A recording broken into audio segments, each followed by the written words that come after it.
Have you wondered why some people go bankrupt from property investing? Why some of them actually lose their homes from the banks who actually foreclose their property and put it up for auction? What happened? Now, it's very simple actually. When you are actually buying a property, it has less to do with which property you actually buy. In fact, what's even more important is to do financial planning. Alright, I'm sure this word has been thrown around a lot very loosely, but what do I actually mean by financial planning that can actually make or break your property investment? So this is Mark here from Property Growth Strategist. Right, I'm going to share with you a little about how I normally do my financial planning. So first off, I've had many friends and family who actually tell me, property investing is very risky. Yeah, and I totally agree. They tell me things like, you could go broke. The bank could actually take back your house if you cannot pay your monthly installments. And what's worse is that every month you gotta pay this big amount of money back to the bank, right? And pay them and let them earn free interest, right? And what happens is that you have less money for your monthly use, things to like buy your household items and things like that, right? And I totally agree, this is definitely very, very true.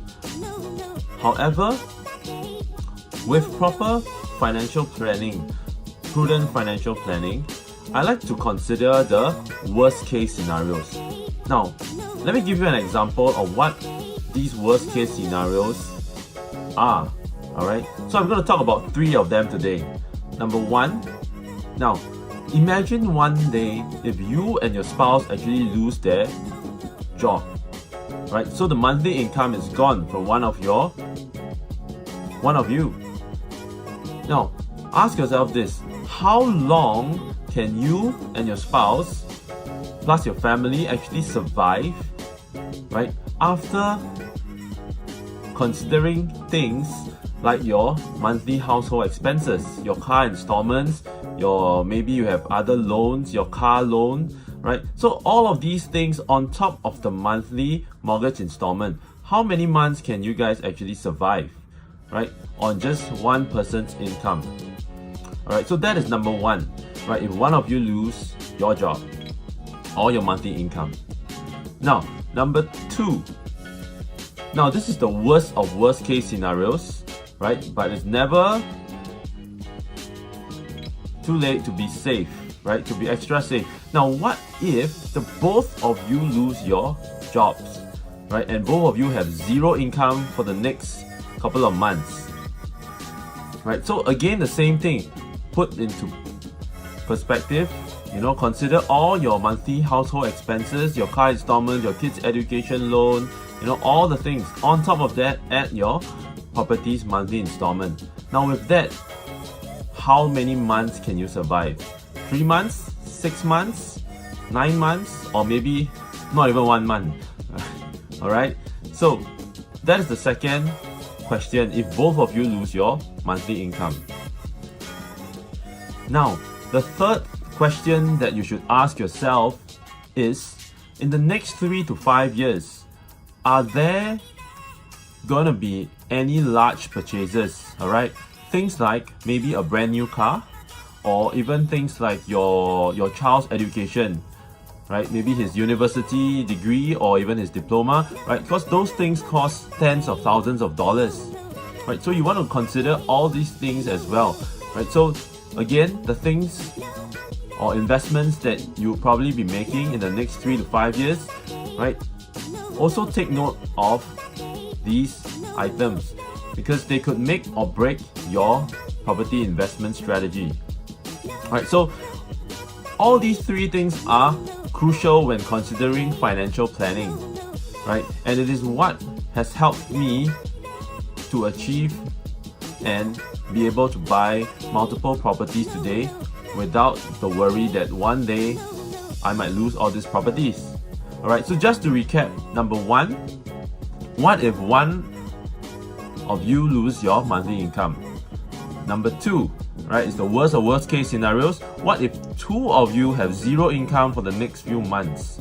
Right? And number three, are there any large investments or purchases that you need to spend tens of thousands of dollars on? Right? So for example, like a car or your kid's education degree, right?